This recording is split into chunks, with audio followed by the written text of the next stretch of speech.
Comunicación abierta, nuestra forma de hacer radio.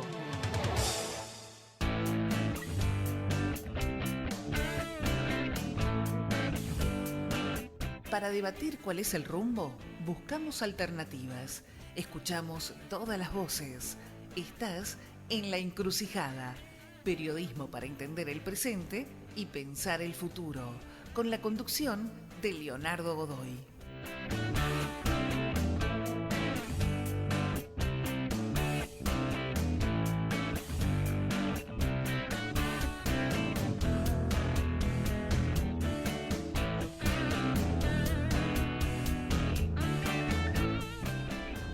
Muy buenas noches, queridos amigos de La Encrucijada. Otro jueves que nos encontramos para compartir esta noche, esta hora, sí que va desde las 21 hasta las 22, para charlar un poco de temas de actualidad. Y hoy no escapa la actualidad, obviamente que la vamos a traer acá, pero vamos a tratar de meternos en ese insondable mundo que es la mente criminal. Y para eso tenemos un invitado especial, que es Rafael Herrera Milano, sí, que él es psiquiatra forense y nos va a ayudar a meternos en esa cabeza que muchas veces no entendemos por qué actúa como actúa, terminan las acciones que termina. Bueno, vamos a ir de a paso, de a poco, metiéndonos en esos lugares para tratar de entenderlos. Sí, tal vez se puede. Y también le voy a preguntar, no nos va a responder ahora porque ya vamos a seguir con esto, pero se habla mucho de la palabra psicópata, la psicopatía, me está psicopateando. Bueno, vamos a tratar también de entender esa palabra que es muy utilizada, pero no sé si todas las veces está bien usada. Así que de eso va toda la primer media hora del programa. ¿Sí? Vamos a hablar a fondo de todos estos temas. ¿Sí? De la mente criminal, como les decía, vamos a hablar de los psicópatas también. Y después tenemos una segunda parte donde vamos a abordar otro tema de la realidad, donde vamos a hablar con Fabiana Zanuti, que ella es ambientalista. Estos días estuvo por tratarse, o por lo menos debería haberse tratado en diputados, todo lo que tiene que ver con la ley de humedales. Bueno, finalmente no pudo tratarse, ¿sí? Y es algo que se viene repitiendo de por lo menos hace 10 años, esta situación, y vamos a tratar de entrar con ella a este tema y ver por qué no termina finalmente saliendo una ley que todos consideran que es importante, pero nunca se sanciona. ¿Qué intereses hay en juego? ¿Qué está pasando ahí? Y obviamente que también vamos a hablar en general de lo que tiene que ver con el cambio climático, con la emergencia ambiental, como también se llama. Así que bueno, todo eso vamos a hablarlo con Fabiana, pero eso queda para la segunda media hora. Así que no te podés ir, no te podés escapar de acá, tenés que quedarte parado en la encrucijada porque después vamos a ver qué camino elegís vos. Pero un poquitito de música y arrancamos ya a meternos en la mente criminal.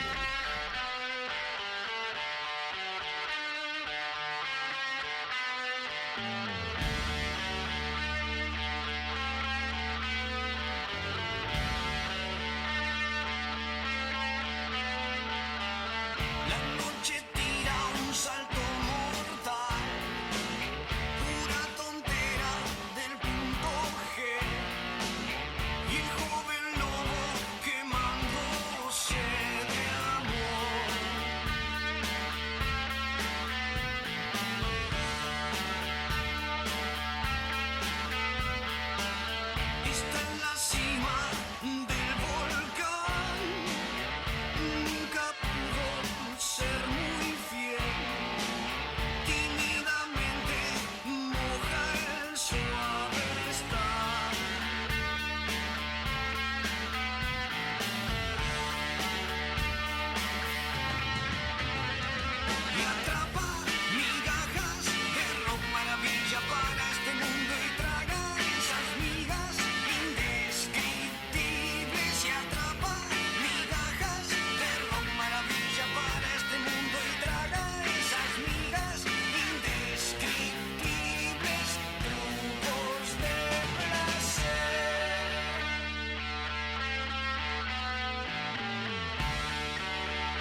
Bien, para ponernos en tema, entonces terminamos de escuchar Parabellum del buen psicópata de Los Redondos. Y como les contaba, estamos con Rafael Herrera Milano. Bueno, él es psiquiatra, ¿sí? Forense, que esto es una característica particular. Y bueno, actuó en varios casos muy resonantes en todo lo que tiene que ver con la esfera pública. Por ejemplo, en el caso del femicidio de Claudia Schaffer por el lado de la querella, ¿sí? Digamos, analizando por qué tomó esa decisión Fernando Farré, que fue su femicida, ¿sí? El caso, bueno, de Pepo Castiñeira, también en el caso de Bécar Varela, ¿se acuerdan? Choque de lanchas allí en el Delta. Bueno, en todos esos casos intervino, ¿sí? Aquí Rafael, por lo tanto tiene mucha experiencia, y lo que yo lo invité es particularmente para tratar de entender esas mentes, porque le hacía esta pregunta un minuto antes de empezar el aire. Digo, cualquier persona, y ahora se la hago en vivo, cualquier persona puede transformarse de un momento a otro en criminal, o hay ciertos elementos predisponentes para que uno termine en eso. ¿Qué tal? Buenas noches. Para hacerlo por ahí un poco más simple, si es que cualquiera puede matar, sí, cualquiera puede matar. Está un poco relacionado con el espesor de los frenos inhibitorios que tiene cada uno, que esto puede estar sesgado o cercenado por alguna patología de base o no, y depende mucho de la personalidad que tenga esa persona y ante la situación que se encuentre. Pero no es que está preseteado como para matar. Hay gente que es más propensa por determinadas características y hay gente que no, y que por ahí te sorprende en un determinado hecho que nunca viste venir esa respuesta. Pero sí, cualquiera puede matar. O sea que cualquiera ante determinados factores puede convertirse de algún modo en criminal, digamos. Sí, no sé si en criminal, pues puede ser también una legítima defensa. También, bueno, claro. Pero sí, puede matar. Lo que pasa que depende mucho la personalidad de cada uno y la tolerancia que tenga ante el estímulo o la agresión externa. Hay gente que se puede frizar, hay gente que puede huir o hay gente que puede reaccionar. Dentro de las que pueden reaccionar hay un abanico enorme. Claro. Hay algunas que tienen la mecha más corta que otra, por decirlo de alguna forma, pero hay ciertas explicaciones desde la neurociencia que arriman a una aproximación un poco más precisa de quién tiene ese tipo de personalidad, que generalmente es los psicópatas que vos decías hace un rato. Y te hago esta pregunta, saliendo un poco de quizás solamente de todo lo que tiene que ver con el crimen, con los asesinos, sino para otros tipos de crímenes, de delitos en general. Hay ¿Cómo funciona la mente de aquel que va a tomar una decisión, que tal vez la toma una primera vez, obviamente siempre hay una primera vez, pero después tal vez se suceden esas mismas decisiones? No sé, alguien que decide salir a robar y roba una vez, roba dos veces. ¿Qué cosas se ponen en juego en la mente cuando uno va a tomar una decisión de este tipo? Y acá la primera división que hay que hacer, que hoy por hoy es lamentablemente muy frecuente, es si hay un abuso de sustancias o no, porque eso cambia radicalmente la situación por el daño cerebral per se que origina la sustancia. O sea que ya ahí se trazan dos caminos diferentes. Si hay un consumo de sustancias, tranquilamente puede estar reflejado por ese deterioro de las funciones psíquicas superiores que lo empujan a hacer cosas que por ahí en otro estado no haría. Pero si no tiene consumo de sustancias y es una persona que decide tomar esa decisión, generalmente se engloban en los que son los trastornos de personalidad. El típico delincuente que roba, que no respeta las leyes y que... Porque de hecho, digamos, hay la idea socialmente instalada de que robar está mal. Sí. Y sin embargo lo haces igual. Que si salís a robar te pueden matar. Y sin embargo lo haces igual. Sí. Digamos, no como que uno no lo toma dentro de la forma de actuar típica de que era normal, lo que uno pasa diría entre comillas, ¿no? Lo que pasa es que podés, están los que roban de guante blanco, los que roban un estéreo, y están los que hacen una estafa, por decirlo de alguna manera. Lo que hay en esta gente que convergen es en una agenesia moral, o sea, no tienen moral, y eso viene muy de la mano, no sé si de una psicopatía pura, pero sí de rasgos psicopáticos, que es lo que los habilita a poder ejercer lo que hacen sin sentir ningún tipo ni de valoración moral, ni de culpa, ni de remordimiento, y capacidad de ponerse en el lugar del otro. Cuando dicen lo mató porque sentía que era una cosa, o robó porque no le importó que le sacó la comida a una familia, porque en su cabeza no existe la posibilidad de ponerse en ese lugar y evaluarlo desde esa óptica. Claro. Ellos tienen un plan, tienen una decisión y actúan en consecuencia. Todo lo demás es secundario. Y esto que muchas veces, y ahora vamos a hablar de los psicópatas porque lo nombraste varias veces y es una palabra que se usa muchísimo, pero quiero hacerte esta pregunta en este sentido. Vos decís, también hay una frase bastante remanida entre los comunicadores y entre la gente común, porque bueno, lo que muchas veces dicen los comunicadores después se termina repitiendo o viceversa. No tiene valor por la vida propia, por lo tanto no tiene ningún valor por la del prójimo o por la del otro. Y eso lo lleva a, si tiene que matar, mata, digamos. Está robando y como por un celular y bueno, va y te pega un tiro. ¿Existe esa valoración en la, no sé, a partir de entrevistas que habrás hecho, de estudios que seguramente habrás leído? ¿Existe realmente esa valoración en el delincuente, en el criminal? ¿O está totalmente, digamos, separado esa decisión de lo que tenga que ver con su valor por la vida propia?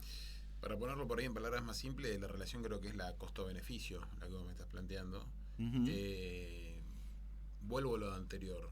Hay que ver si hay un consumo de sustancias o no, y hay que ver el medio en que esta persona se desarrolló y creció. Porque hay cosas que por ahí normalizan, que para una persona común es anormal. Salir a robar, usar un arma o matar a alguien, esa banalización por ahí viene engendrada desde la primera infancia, entonces lo tienen como algo normal. El costo-beneficio es diferente a la ecuación normal que puede hacer alguno de nosotros. Y muchas veces no va de la mano de la educación, sino va de la mano de las vivencias que tuvo esa persona. Claro. Entonces ese balance no es tan claro ni tampoco es tan lineal, y un error muy común es analizar el hecho de manera transversal. Siempre hay que analizarlo de manera longitudinal. ¿Y cómo sería eso? A ver. Claro, por ejemplo, no sé, una persona que, para poner un ejemplo claro, mató a otra. Entonces hay que ver si entendió lo que hizo en ese momento, la famosa imputabilidad del artículo 34. Claro. Hay que ver no solamente cuando, te pongo un ejemplo más práctico, Sí. Cuando fue lo de Farré, Sí. que mató a la mujer en el vestidor. Todos decían, bueno, esta persona exitoso profesionalmente, muy buena posición socioeconómica, se codeaba con las mayores... Sí. Una vida resuelta, uno podría decir. Sí, pero aparte más de resuelta, como destacada en el ambiente socioeconómico o empresarial. Entonces dicen, bueno, ¿qué le pasó a este tipo que estaba con ese estatus, encerró a la mujer en un vestidor y le dio 60 puñaladas y le degolló? Es como ilógico, pues este tipo se volvió loco. Bueno, hubo un jurado popular de 12 personas que entendieron que no, que era imputable, y por eso le dieron cadena perpetua. ¿A qué viene el ejemplo? Que si uno analiza solamente el hecho transversal del vestidor en sí, no tiene una explicación racional. Pues ese tipo se volvió loco. Ahora, si vos haces un estudio longitudinal y empezás a pensar qué tipo de personalidad tiene, en este caso era una personalidad narcisista, con un ego muy alto, y cuando había situaciones de bienes o de pérdida de poder, reaccionaba de manera agresiva. Había antecedentes de violencia de género. Había denuncias en la oficina. Claro, ya había antecedentes, judiciales. WhatsApp, miles, amenazas, miles, y el día del hecho agarró los cuchillos, los escondió. O sea, eso te bloquea cualquier acto impulsivo. Claro, hay una premeditación. Entonces, si tuvo las aptitudes psíquicas necesarias para elegir dos elementos, porque fueron dos cuchillos para un fin, no es que agarró una maceta y un florero. Entonces agarró dos cuchillos. O estaban cocinando y se dio vuelta y... No, los escondió. Caminó, no me acuerdo cuántos metros eran hasta llegar al vestidor, que eran un montón. Se fijó que Claudia está en el vestidor. Entró, cerró desde adentro el picaporte y recién ahí llevó el acto a cabo. Y no solamente que la degolló, sino que esto fue una versión que corrió periodísticamente, que es errada. decían que le dio 66 puñaladas. En realidad fueron todos cortes superficiales. El único que quería hacerla sufrir. La herida mortal es el degüello. Es tremendo. Entonces, después de que pasó todo eso, lo detienen, viene el juicio oral, que fue por jurados, y él lee una carta como pidiendo disculpas, y ahí era muy claro, no solamente para mí que estaba ahí, sino para cualquiera que esté en la especialidad, algo que se llama disociación idioafectiva. Él leía una carta que era muy dura y muy cruda, porque decía, maté a mi mujer, a la madre de mis hijos, pero vos lo veías y no había una repercusión afectiva acorde a lo que estaba leyendo. Claro. Esa misma disociación es la que se presenta en mucha gente en los ejemplos que vos me planteás. O sea, no tienen una respuesta emocional acorde a lo que están vivenciando o acorde a lo que están haciendo. Claro. Y eso es inherente a su propia personalidad. Por eso te decía lo del análisis longitudinal contra el transversal. Si vos lo analizás aisladamente el hecho en sí, muchas veces pero no en la lógica. Claro, pero sos consciente de la acción que estás llevando adelante. Sos consciente y no te importa. Y no solo que no te importa, sino que internamente muchas veces pensás que vas a poder resolverlo o que tenés un plan para hacerlo. En este caso lo desbordó el costado emocional, no le importó y lo único que quiso fue ejercer el poderío, como decir, bueno, porque había bienes en el medio. Claro. No me quedo con los bienes, yo te mato. Que yo se lo había adelantado en un audio. Sí, porque en definitiva después termina poniendo todo en juego. Sí, pero pone todo en juego, pero una vez que le baja la espuma y se da cuenta, preso y todo, empieza a hacer manipulaciones dentro de los penales. Pasó como por 5 penales ya. Claro. Que había supuestamente descubierto un supuesto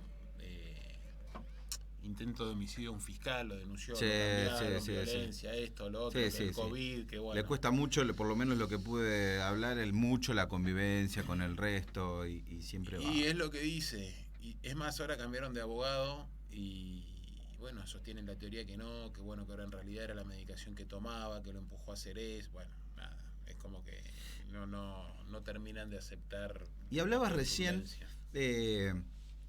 Rafael, de una carta. Sí. Y se repite esto también en otro caso que es el más resonante de los últimos días, que tiene que ver con Martín del Río, bueno, por ahora acusado del parricidio de sus padres, ¿sí? Y también con algunos rasgos tal vez parecidos, uh-huh, ¿sí? a lo que hablabas recién de Farré. ¿Por qué recurren al elemento? No sé, se me ocurre ahora que vos lo nombraste y digo, este también escribió una carta. Sí.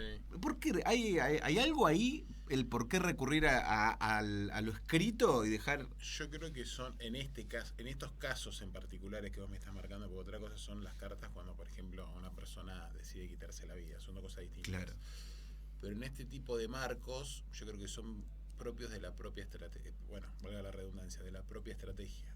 O sea, si no va por un lado, intentan que vaya por otro. Por ejemplo, en este caso que vos mencionabas de Martín del Río, al principio acusa a la mucama, después no sé a quién le echa la culpa. A Paola, la mujer con la que tenía una relación extramatrimonial. Y toda esta gente tiene... Al hermano. Claro, tiene una mentalidad, responde a esto justo, como lúdica, como que todo el tiempo redoblan la apuesta. Bueno, no es la mucama, es este otro, no es el otro, no es el otro. Y incluso en la indagatoria, a mí me consultaron por ese tema, porque él es como que tenía respuesta para todo. Le preguntaban por uno, sí, ya te digo, sí, ya te contesto, sí. Él internamente tiene esa convicción. Claro.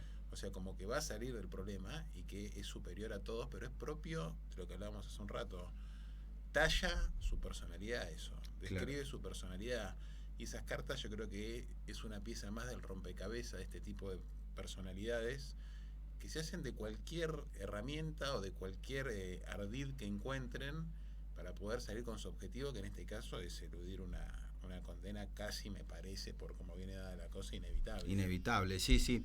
Y porque por algún lado se me ocurre que, digamos, al escribir, al dejar algo hecho de puño y letra, porque no son escritas, obviamente no tienen acceso a una computadora, uh-huh, dejan también sus marcas en todo ese relato, donde hasta podría uno pensar se ponen más en evidencia, pero evidentemente en su mente funciona creyendo que va a ser al revés. Se descinde la mente de esta gente. Sí, ellos están convencidos de que es como ellos piensan, no valoran otra opción como posible, e inclusive vos fíjate cómo se repite el tema de la disociación ideoafectiva, que yo te decía lo de Farré, y ahora te lo traigo a este caso, cuando él, no sé si tenés la imagen en la cabeza, pero cuando lo detienen, Sí. que está esposado... Cabeza, digamos, el dorso hacia abajo y él mirando No, como pero ese es hacia arriba. Farré, yo te hablo de Martín del Río. Sí, parado. Era como si le hubiesen dicho, vamos a comprar 2 kilos de asado. Claro. O sea, esa disociación, vos decís, te están deteniendo por el homicidio, supuesto homicidio de tus padres. O sea, vos a lo sumo tenés que decir, no, pará, ¿qué es esto? Yo no fui, no sé qué, no, nada. Claro, no hay ningún Entonces, tipo de... porque se disocian. O sea, no interiorizan lo que está pasando y no le dan una repercusión afectiva acorde, porque es, volviendo al principio, lo que te decía, tienen una genesia moral. La genesia en medicina se usa el término, por ejemplo, cuando falta un riñón se dice tiene una genesia renal, cuando falta algo. Ajá. En este caso le falta la moral. Mira. Entonces actúan de esta manera que a veces a simple vista es incomprensible o llama mucho la atención. Claro. Pero para la especialidad es muy común y muy reiterado. ¿Te pasó, Rafa, de qué caso que vos recuerdes decir, wow, me rompió la cabeza porque yo tenía acá todos los libros, pero esto, realmente acá hay algo diferente, no sé, alguien con que te hayas encontrado, con que tenía, uno puede imaginar desde la televisión, desde las películas, las series, hoy que estábamos, no sé, un Aníbal Lecter que podría ser como un caso paradigmático. ¿Te pasó de encontrarte con una cabeza de que, sí, ¿y esto? Me pasó de encontrarme con una persona que tenía una familia constituida, que le hicieron una denuncia por daños a la propiedad y demás, algo menor, y después en el transcurrir de la investigación se descubrió que practicaba zoofilia con una familia constituida, pero lo peor de todo es que tenía una casa destinada a esos fines, con todos los animales adentro. Entonces, vos decís hasta qué punto se le puede dividir la cabeza a este tipo como para tener una familia normal y en otra casa tener una quinta con animales para fines sexuales. Claro. Entonces, bueno, yo lo entrevistaba, lo veía 1, 2, 3, 4 veces y no me encajaba en ningún lado, porque vos hablabas con el tipo y era un tipo psíquicamente estable, que entendía, estaba ubicado, dice, sí, hice esto por esto otro, era un discurso coherente, y cuando le hablabas de eso, te dice, bueno, no, pero son mis gustos sexuales, y tenés que entender que por ahí esa perversión, porque a ver, dentro del DSM-5, que es el manual que usamos los psiquiatras, que es de trastornos mentales y estadísticas, está en la zoofilia como una alteración. Ajá. Pero no quiere decir que te intervenga en tu juicio crítico, de ninguna manera puede ser un eximiente para nada. Claro. Pero este era tan profundo, tan grande y tan complejo y con tanta infraestructura alrededor, que era el mismo tipo que el día siguiente agarraba a los nenes y los llevaba al jardín. Claro. Y la noche anterior, animales de todo tipo te estoy hablando. Y bueno, yo en su momento dudé bastante porque no sabía dónde encajarlo. Digo, ¿cómo puede ser que se cinda tanto? Profesional, exitoso. Tenía... Sí, un montón de condimentos. Y aparte la logística de mantener eso en paralelo, porque había que darle de comer a los animales, había que tenerlo oculto, los vecinos, era toda una cosa... Una Sí. Una estructura que había armado. Después se terminó destapando que había un casero, que era el que les daba de comer, y bueno, medio cinematográfico. Pero claro, fue imputable. Claro. Y vos decís, ¿cómo puede ser? Y bueno, sí, hay perturbaciones o perversiones por ahí, más que perturbaciones, que son muy profundas, pero que no llegan a anular el juicio. Pero cuando vos te encontrás con todo eso y ves las fotos, y escuchás los relatos o los testimonios, y este tipo no puede estar bien de la cabeza. Y no, sí, claro, van en paralelo, no se cruzan. Y te hablo, y como para... nos quedaríamos hablando todo el programa, porque la verdad que es súper interesante, de otro tipo de personalidades. De aquellas que, por ejemplo, no sé, estamos... ahora está en investigación todo el tema de lo que tiene que ver con estas granjas para adicciones, pero también en el caso de las sectas, ¿cómo se combina en ese caso la personalidad de alguien que se impone para conseguir, a veces no 2, 3, 5, a veces 100, a veces miles de personas que siguen hasta mandatos que parecerían ilógicos. Igualmente, ante eso, bueno, ha llevado en otros casos a la muerte, a una gran cantidad. ¿Qué se combina en esas situaciones para que eso se produzca? Porque ahí tenés dos situaciones, dos tipos de mentes, ¿no? Que funcionan. ¿Cómo se da eso? Y generalmente los adeptos a ese tipo de organizaciones siempre están atravesando algún tipo de crisis o tienen algún tipo de compromiso psíquico, pero no me refiero ni a un débil mental ni mucho menos, sino que están atravesando alguna crisis emocional, y en esta persona, el que dirige la secta o el que los capta, que muchas veces no son la misma, les prometen soluciones o le dan estructuras a una vida desorganizada, y de a poco se van metiendo cada vez más. Son dos personalidades, el líder, generalmente hay intermediarios, y arrastran a este tipo de gente vendiéndoles promesas de organización, de éxito, de que va a mejorar su vida, y los agarran en un momento de su vida crucial que no saben bien para dónde encarar, y así es como caen. Pero con respecto a lo anterior, lo de las granjas, a mí me parece muy oportuno decir algo, ahora que está el tema este. Sí, está al lado. Hay una realidad que es muy cruda, que en lo que es adicciones, al menos en la provincia de Buenos Aires, y yo creo que en Capital también, los lugares para rehabilitación en su gran mayoría son un desastre ediliciamente. Claro. Tienen una organización que es necesaria para la persona que tiene un trastorno por abuso de sustancias, que no es ni maltrato ni nada. Yo te hablo de lo edilicio. Generalmente es muy precario porque no cuentan con fondos, porque el gobierno no aplica lo necesario. Precariedad. Pero es gente que le tenés que dar un oficio, es gente que le tenés que marcar un ritmo de vida, es gente que muchas veces se liga a la religión para poder desprenderse del otro, sin mezclarse con una secta, porque a veces las cosas se superponen. Pero todo ese orden que le imponen no es ni una reducción a la servidumbre. No sé en el caso particular que hoy está instalado en los medios. Yo te hablo en líneas generales. Sí, en líneas generales. Es un orden que necesitan tener para poder reencauzar su vida, y por supuesto siempre tienen que tener alguna especie de supervisión psicológica o psiquiátrica o médica. Pero por ejemplo, este muchacho que cayó detenido, que ahora lo liberaron, Medina, yo no veo como profesional de salud mental, te lo digo. Él, yo no sé si es recuperado un tema de adicciones. Bueno, más todavía. Por más que lo cobre, no lo veo mal, porque la gente que está ahí está pidiendo ayuda, cuenta con muy pocas herramientas. Claro. Y si eso realmente lo empuja hacia un destino un poco más feliz dentro del infierno en el que viven, yo para creo mí que es completamente válido. Yo creo que en otras situaciones un poco más organizadas, si querés, o aceptadas socialmente, la situación no es muy parecida a ir a, no sé, capaz que voy a decir una burrada y les pido que me perdonen, pero no sé, una reunión de ALCO, o de Alcohólicos Anónimos, o de personas con obesidad. Vas, contás tu testimonio, siempre hay alguien que te escucha, que también la pasó y que es el que te cuida a veces y es el que te va monitoreando cómo vas haciendo las cosas. En el juego también hay grupos de ludópatas que también se ayudan entre aquellos que pasaron por esa misma situación y a veces se sirven de sostén, de bastón, de acompañamiento, ¿no? Me parece que es... Lo que pasa es que yo creo que la gente opina mucho y sabe poco porque no está en el tema. Es un tema desesperante para el que lo sufre y para el que lo acompaña, para las familias también. Claro.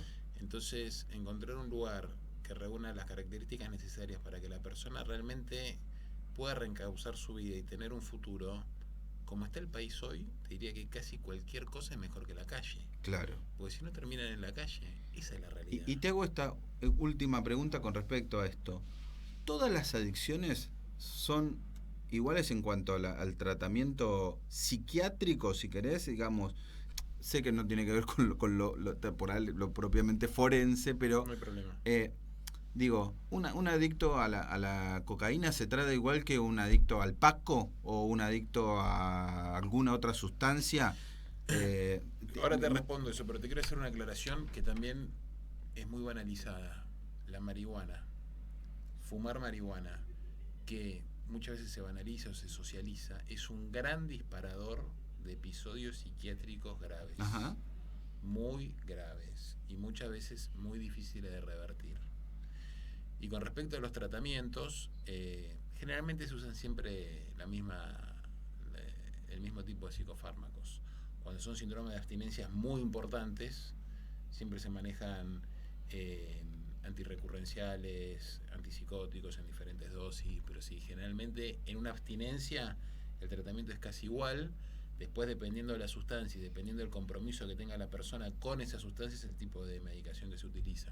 Pero cuando la adicción es muy potente, el esquema farmacológico también lo es, y tiene que estar muy acompañado con un tratamiento psicoterapéutico y fundamentalmente, y no por eso, por decirlo en último lugar es menos importante, con un hospital de día, claro, que en realidad es el nombre técnico de lo que se veía, por ejemplo, en esta granja, que hacían cosas de carpintería, cosas de albañilería, bueno, eso es un que hospital volvían, de día precariamente armado con lo que contaban en esa institución. Claro, que bueno, si el Estado o si las organizaciones tuvieran más ayuda, podría ser, existe, obviamente. Y también lo que acelera todo esto y hace una sinergia negativa es la ley de salud mental, con el bendito tema de las internaciones involuntarias. Claro. Que hoy internar a alguien involuntariamente es terrible. Y a los psiquiatras nos ponen en un papel como si fuésemos opresores sociales o que quisiéramos quitarle los derechos a los... Y nada que ver. La realidad es que queremos preservar que se dañen ellos o a terceros, y la internación siempre es corta. Claro. Pero, o sea, ahora te pide un riesgo cierto e inminente. Si vos llegaste a esa situación para internar, ya estás tarde. Claro. Vos lo tenés que hacer antes. Claro, ya ahí la prevención llegó tarde, no previno nada. No previno nada, entonces nos maniata y muchas veces se ven los desbordes sociales que se ven, porque también el psiquiatra hoy no quiere internar a nadie, claro, porque tiene un problema legal en puerta. Sí, tal cual. Ese es el y la otra es que lo que te viene es judicializado, la judicialización de la salud también. Como veces, todo el mundo dice, no es tan sencillo que vos decís, sí, lo judicializo, lo interno. No, te lleva todo. Vos querés internar a alguien un viernes a las 2 de la tarde y te la regalo. No, imposible. Entonces vos también tenés que pensar en la madre que tiene un chico con un brote psicótico por un consumo, por abstinencia, que ¿qué hace? Que no va a encontrar, lo peor de todo esto es que no va a encontrar respuesta en ningún lado. No encuentra respuesta, va al hospital, si no tiene internación psiquiátrica lo medican y dice que venga por consultorio externo y se lo lleva a la casa de vuelta. Claro. Y llega el SAMI y muchas veces te dice, no, yo esto en provincia te hablo. A mí me ha tocado que me han pedido ir a ver un paciente con temas de abstinencia gravísima, excitación psicomotriz, y en el SAMI dice, yo esto no, me dice. Claro. Me han dado la medicación a mí, yo me hice cargo de inyectarlo y sin presentar nada. Le dije, soy psiquiatra y nada más. Y nada, lo cedé y al día siguiente hubo que internarlo, pero es un infierno. Y ahora sí, la última. Porque la verdad está buenísimo poder charlarles. Recordamos a todos los que están, es Rafael Herrera Milanos, médico psiquiatra forense, sí, que nos ayudó a meternos un poco a entender algunas de las cosas de la mente criminal. Nos queda igual mucho por hablar, pero bueno, lo vamos a convocar otro día que tenga otro jueves libre, que pueda y que pueda llegar y poder conversar. Pero te hago esta última pregunta y así cerramos, es ¿cómo te podés dar cuenta de que alguien está teniendo algunos signos que pueden llevarlo a que tienen que ver con la psicopatía? Hablamos de los psicópatas. ¿Te podés dar cuenta que estás frente a un psicópata? ¿Y qué hacer? Mirá, tengo varios conceptos para decirte. El primero es que el psicópata nace y se muere psicópata. No hay cura para la psicopatía. Ese término no existe dentro del DSM-5, que es el manual de todos los psiquiatras. Uh-huh. Y tenés diferentes grados de psicopatía. Está descrito hace muchos años por la psiquiatría alemana, hay como 10 subtipos, algunos más leves, otros más graves. Los más graves son los evidentes y por ahí los que trascienden en los medios. Y los que son más sutiles o que no llegan a ser un psicópata y lo que tienen son rasgos psicopáticos, es más difícil todavía, porque tiene un poquito de cada cosa. Entonces, si no tenés el ojo afilado, es como no llega a configurar un trastorno puro, es difícil darse cuenta. Claro. Yo te puedo decir los lineamientos generales que conoce todo el mundo. O sea, que no sienten empatía, que cosifican a las cosas, que no se ponen en el lugar del otro, que piensan que tienen leyes propias, lo que te decía hace un rato de la mente lúdica, que todo el tiempo van por más. Pero ¿qué pasa? También te puedes encontrar, no sería el caso de Farré, pero con un ejecutivo de muy alto hándicap que tiene rasgos psicopáticos. ¿Y eso qué le permite? Levantar un teléfono y decir mañana despedimos a 500 personas. Y no se siente ningún tipo de culpa. Capaz que vos en ese puesto, si no, no lo puedo hacer, renuncio. Claro. Sale y se va de fiesta, no sé. No, lo toma como... ¿viste? Vuelve a su casa como cualquier día normal. ¿Sabes qué pasa? Por ahí una persona dice, no puedo dormir porque tengo que ver esta noticia en una semana. Tengo que ver esta noticia en una semana, no puedo dormir. Y este tipo lo toma como parte del trabajo y dice, claro. Tengo que echar a 500, echo 500. No piensa en esas 500 personas que hacen. Por ahí hecho gente que ya está fuera del mercado laboral y entonces esos son rasgos. Claro. Es difícil darse cuenta, es complicado y muchas veces la gente que se da cuenta ya se da cuenta tarde, cuando el hecho está consumado. No me refiero a una muerte, pero por ahí sí me refiero a hechos muy, muy notorios que, bueno, nada, llegaron a destiempo porque no lo vieron. No lo pudieron identificar. Y es algo que no se cura, no tiene cura. No hay psicoterapia, no hay medicación, no hay nada que lo modifique. Por eso, cuando hacen los hechos aberrantes y terminan presos, se habla de la peligrosidad futura de esta gente cuando salga. Claro. Que reincide. Por ejemplo, tablado. Tablado, exactamente. Bueno, Rafa, muchas gracias por haber llegado. ¿Dónde te encuentras si alguien te quiere consultar o...? No soy muy afín a las redes sociales. A las redes sociales, pero Twitter, ¿no? ¿Puede Twitter, ser? Sí. Herrera Milano R. Bien, ahí, que te busquen ahí. Sí, ahí, y si no, por LinkedIn, pero LinkedIn. No le doy mucha bolilla a ese tema. Así que bueno, nada, a buscar el teléfono por ahí. En algún lugar lo encontrarán. Y en algún lugar lo encontrarán. Así que bueno, muchas gracias por haber estado, Rafa, por haber llegado hasta acá, hasta los estudios y haber tenido este rato de charla. Un gustazo, cuando quieras. Gracias. Bueno, vamos a un temita y enseguida continuamos. Vamos a hablar del tema de los humedales, un tema que hay que hablar, y del cambio climático. Así que ya está Fabián acá con nosotros. En breve, temita y volvemos con el segundo tema de la noche.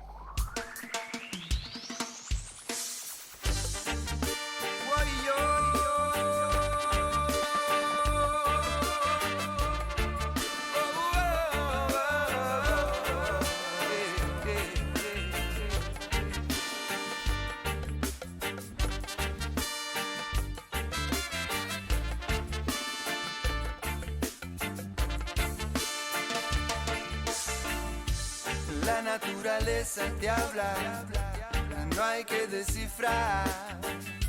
Su mensaje es amplio, cubre de paz, comprende todo, todo lo que es, comparte todo, sin mirar quién sos.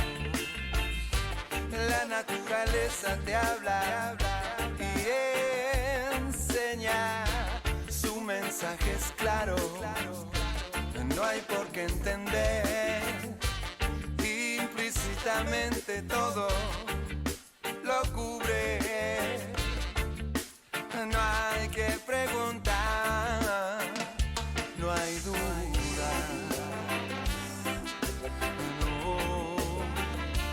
no hay duda.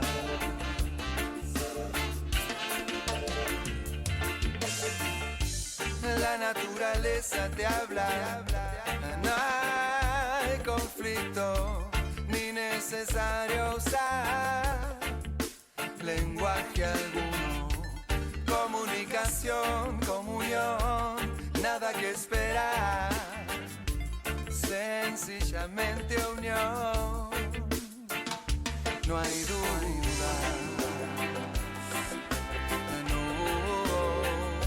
No hay duda. Oh, no hay duda. Oh, no hay duda.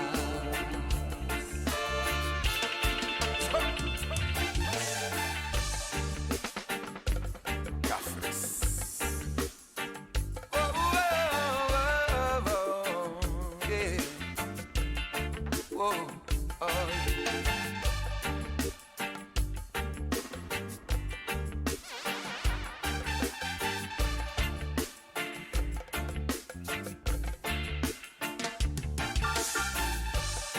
La naturaleza te habla, no hay que descifrar.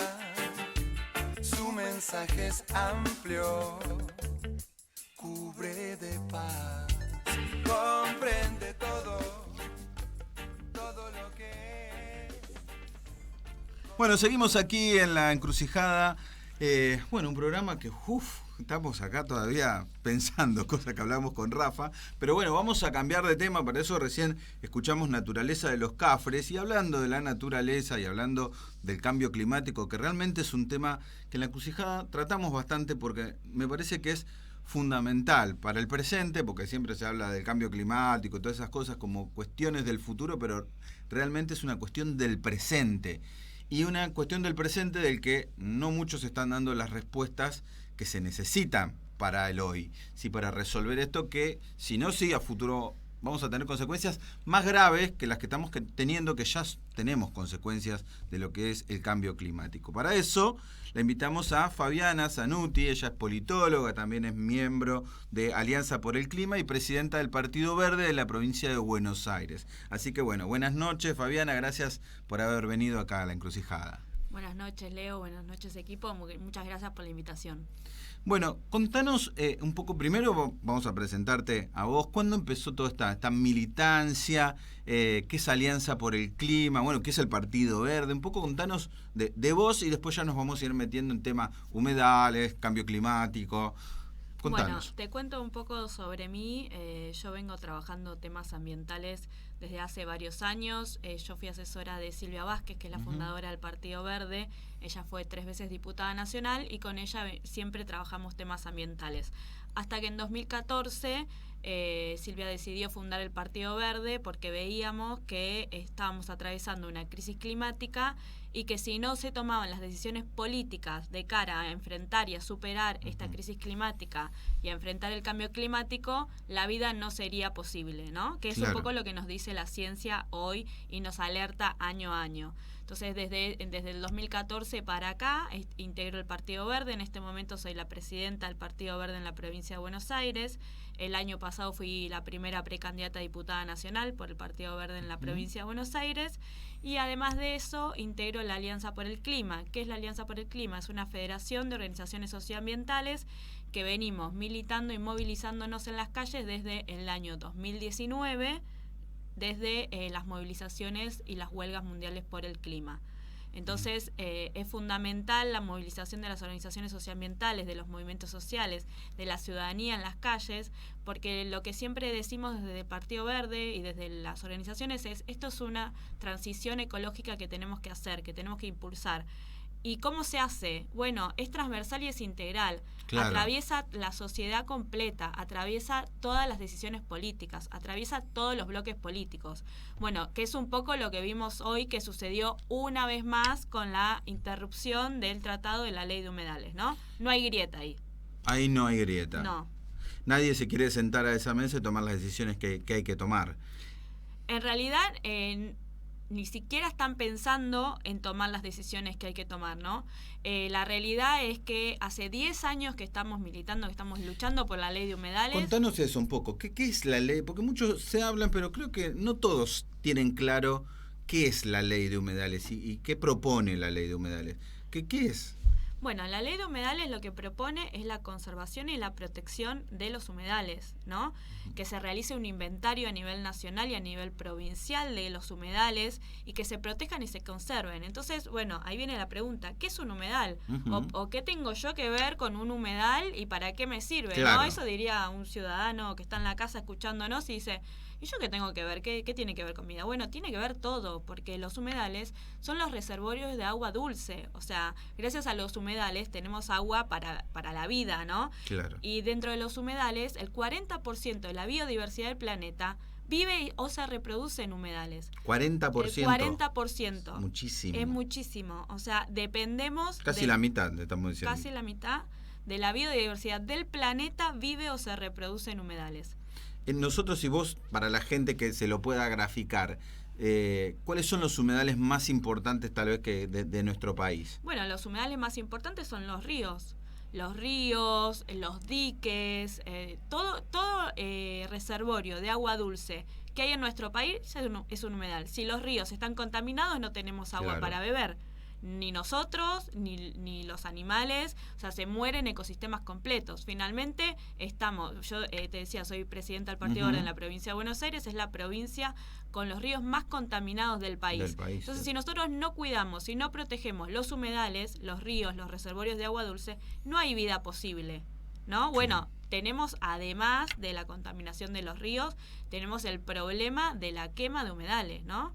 Que es un poco lo que estamos viviendo en estos últimos días, que se está dando esto, que los humedales, muchas veces la intención es cambiarle el sentido que tienen, por lo menos estos humedales, para transformarlos, no sé, en lugares donde hoy hay monte nativo, donde hay bosque nativo, transformarlo en pradera para, no sé, el pastizaje de animales o para la plantación de cultivos que ya sabemos mucho qué consecuencias a veces también traen. Si bien generan en algunos casos alimentos, algunos que consumimos y otros que se van hacia afuera, pero en muchos casos también viene acompañado de todo lo que agrotóxicos para todos los que viven en los alrededores. Exactamente. De hecho, venimos desde hace unos años con problemas de incendios en todo nuestro país. Hace 2 años tuvimos 14 provincias prendidas a fuego en el mismo momento. O sea, no nos olvidemos que venimos de incendios tras incendios, claro. Y sin ley de humedales y sin una ley que pueda garantizar que los incendios no sigan siendo provocados, que haya un delito penal, que nosotros lo que proponemos es el ecocidio, ¿no? Claro. Que sea tipificado en el Código Penal. Esto va a seguir sucediendo. Bueno, hace unos días teníamos toda la gente de Rosario que no podía respirar. No podía ni respirar. No se me puede tocó respirar. A San Pedro me tocó ir hace un mes con la misma situación, la misma. Bueno, es todo el mismo, casi. Es el mismo combo, es un combo que contamina el agua, que contamina el suelo, que contamina el aire y que daña la salud de la gente, ¿no? Entonces, bueno, escucho y aparte, políticos que dicen... Imagino las especies también, obviamente, que viven en esos lugares, tienen que huir de ese lugar y más, algunas las que pueden, otras se terminan.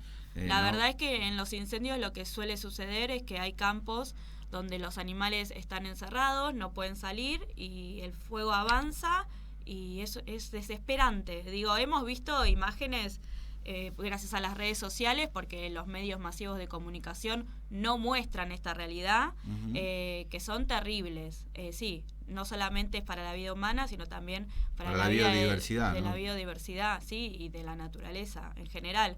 Pero bueno, lo que decimos es, sabemos que hay muchos políticos que no les interesa la biodiversidad, que no les interesa la naturaleza y que empiezan a decir que uno está en contra del desarrollo económico, que eso es una mentira, porque hay un desarrollo sostenible posible. Se puede hacer las cosas de otra manera, sin necesidad de incendiar todo, destruir todo y de seguir insistiendo en este modelo extractivista que nos llevó al 50% de pobreza que tiene hoy la Argentina. O sea, no nos pueden venir a decir que nosotros somos quienes nos oponemos al desarrollo económico si tienen este modelo hace más de 50 años y estamos con el 50% de pobreza. Claro. Muchachos, dense cuenta que este modelo no funciona. No funciona, no resolvió nada de lo que... No, cada vez estamos peor. Entonces, claro, bueno, hay que hacerlo de otra manera.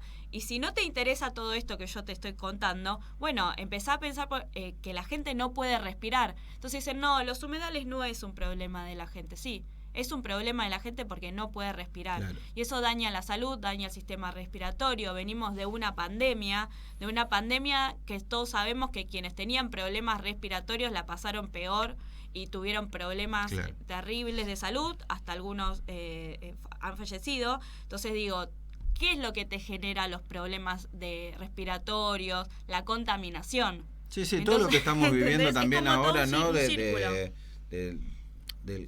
Propiamente el cambio climático, que todos sufrimos consecuencias de lo que está pasando en este momento. Por eso yo decía, muchos hablan de la agenda del futuro. No, es una agenda del presente el cambio climático, porque en realidad ya las consecuencias se están viendo acá y en todo el mundo, claramente. ¿Entendés vos, Fabiana, que muchas veces es una agenda propia y así por lo menos lo noto de la juventud, pero que todavía no termina de hacer mella como en la gran, digamos, en la población más extendida. Y los veo muchas veces a los jóvenes movilizados, aunque veo también un crecimiento año a año. Creo que es el día de la lucha por el clima, o hay un día en particular donde se hace una movilización en todo el mundo, que yo por lo menos me ha tocado varios años ir a cubrirlo como periodista, y he notado el crecimiento en gran cantidad de todo lo que tiene que ver, y hay también ya hasta algunas organizaciones políticas que después debieran movilizar a sus propios diputados, senadores para que voten las leyes en favor del clima, bueno, marchan, pero bueno, después se da esa disociación con lo que pasa en el Congreso. Pero ¿cómo notas que la agenda climática está instalada o es solamente de los jóvenes? No, mira, lo que está sucediendo, como vos bien decís, es que cada vez hay más conciencia ciudadana acerca de que el cuidado del ambiente tiene que ver con el cuidado de la vida y de la salud propia y de tus vecinos, de tus familiares. Uh-huh. O sea, es una conciencia ambiental. Ya no pasa más, por ejemplo, en la provincia de Buenos Aires, que vos vayas a generar un basural a cielo abierto en una esquina, vayas a contaminar el suelo o vayas a contaminar el agua y la gente diga, che, esto no está bien. Antes quizás sucedía, claro. Ahora ya empieza a haber una conciencia ambiental creciente. La realidad es que, como vos bien decís, hay una fecha que es la Huelga Mundial por el Clima, que la organizamos desde las organizaciones socioambientales. La Alianza por el Clima es una de las organizadoras del Día Cero. Uh-huh. Y es verdad, está creciendo. Este año tuvimos 10 cuadras de movilización desde Plaza de Mayo a Congreso en el Día de la Tierra.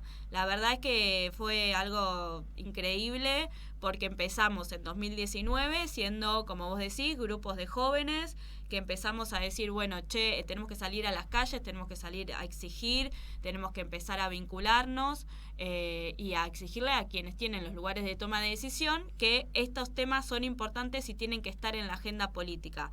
Éramos unos pocos, éramos poquísimos, y hoy tenemos 10 cuadras de movilización. Mira, te digo, la semana pasada movilizamos junto a los movimientos sociales uh-huh. también por la ley de humedales. Hoy nuevamente, aunque se suspendió el plenario de comisiones, nosotros fuimos a la movilización, estuvimos en el Congreso, porque la realidad es que no se puede seguir dilatando una ley tan importante. ¿Por qué se suspendió el plenario hoy de comisión? Bueno, se suspendió por lo mismo que se viene suspendiendo hace 10 años, ¿no? El año pasado fue la tercera vez que perdió estado parlamentario un proyecto de ley de humedales que fue consensuado por más de 535 organizaciones, que es el proyecto que nosotros impulsamos y que fue representado este año por el legislador Leo Grosso, que fue el que se empezó a tratar el plenario de la semana pasada, plenario de comisiones, y hoy era la continuación de ese plenario de comisiones. ¿Qué sucede en el medio? ¿Qué sucede en esta semana? Bueno, la realidad es que hay mucho lobby, hay lobby minero, hay lobby petrolero, hay lobby de la agroindustria. Entonces, ¿qué poco decir? ¿Pero cómo? Si estábamos todos de acuerdo y en el plenario de la semana pasada era bueno, solamente faltaba sacar el dictamen, pero bueno, se había alargado, esperemos a la semana que viene. Bueno, la realidad de lo que pasó hoy es que los gobernadores del norte tuvieron un viaje a Estados Unidos, se reunieron en la Cámara de Comercio primero, luego se reunieron con el FMI junto al ministro del Interior y decidieron que la ley de humedales no tenía que ser tratada. Entonces, esos gobernadores convocaron a sus legisladores y pidieron ayer a última hora que se suspenda el plenario. Y bueno, se suspendió el plenario. Eso es lo que pasa, o sea, claro. Entonces, bueno, hay muchos intereses en juego, evidentemente. Hay mucho lobby y no solamente nacional, son multinacionales, claro. Son mega mineras, son petroleras, no solamente es nacional y es internacional. Sí. Entonces, bueno, cuando vos tenés el ministro del Interior con un grupo de gobernadores que se van a Estados Unidos, que tienen una reunión con empresarios y después se juntan con el FMI y deciden ahí que la ley de humedales no avance, bueno, ya está todo dicho, ¿no? Claro, es realmente tremendo, porque en definitiva también, digamos, estamos hablando de unas bases, porque por lo menos lo tengo bien presente, es que en la última marcha, y lo voy a decir con nombre y apellido, estaba la Cámpora y estaban jóvenes por el del PRO, también manchando la juventud del PRO. Digamos, ahí no había grietas, decían, bueno, mirá, eso tampoco algo hay pasó, pero digo, si hay bases, hay gente claramente que está movilizada, se ponen, además, creo que el ministro de Medio Ambiente, se habla de la ley de humedales, pero llegado el momento no se hace nada, digamos. Sí, se hace, se frena. Se frena, exacto, tenés razón. Sí, se hace. No es que son negligentes, sino que es adrede la decisión.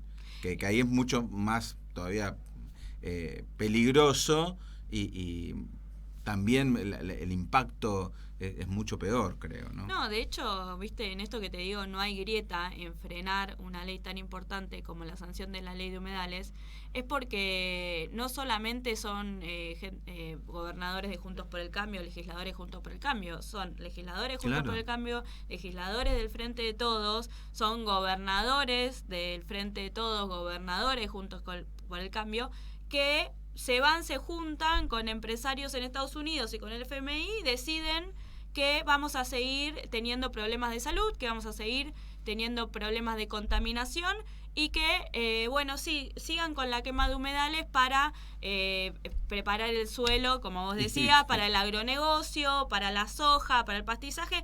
No lo hagan de forma sostenible, sin dañar a nadie. Claro. No, sigan destruyendo todo, sigan con el modelo extractivista, que acá no pasa nada y la ley de humedales que no va a avanzar. Sigue perteneciendo también a algunos pocos y que sigue sin proveer de alimentos accesibles a la población. Digamos, no tiene solución por ningún lado, no hay vuelta.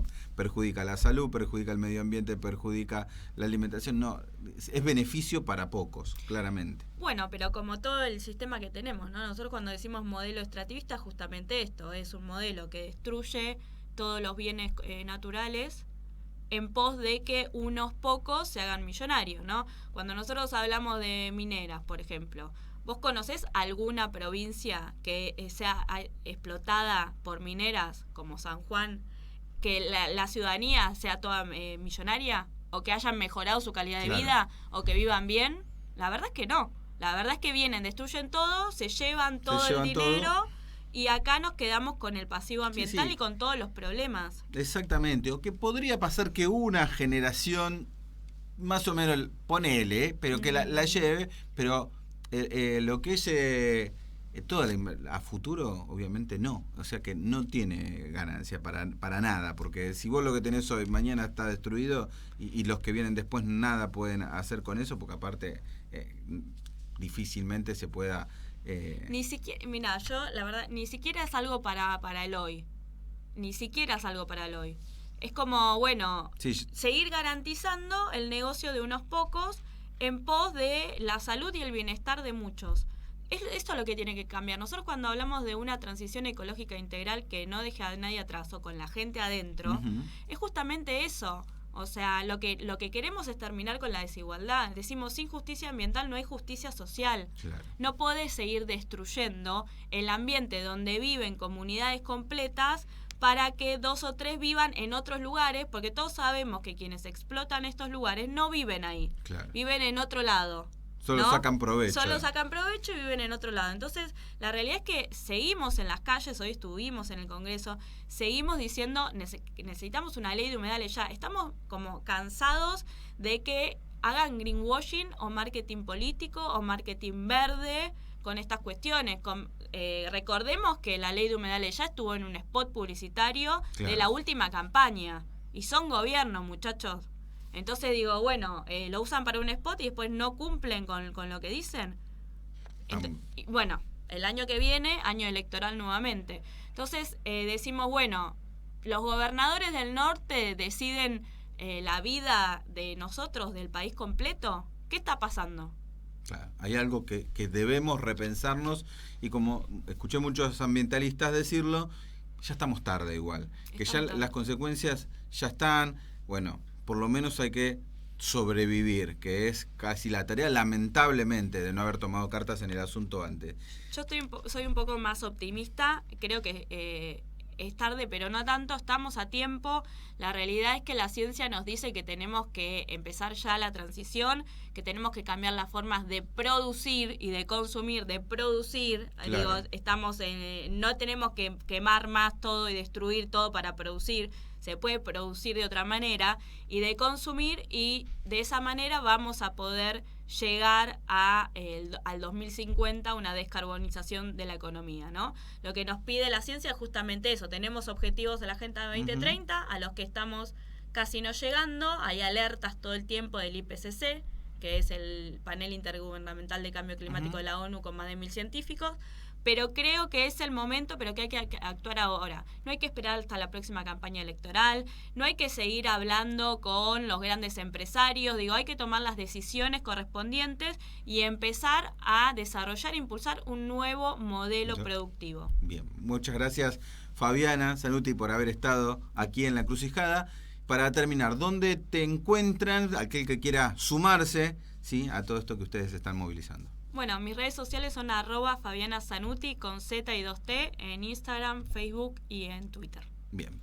Bueno, muchas gracias por haber pasado por La Encrucijada. Llegamos así al final, ¿sí?, de esta noche donde hablamos de todo. La verdad que estuvo buenísimo. Bueno, los dejamos hasta el próximo jueves y como siempre decimos, ya escuchaste las distintas voces, ahora la decisión la tomas vos.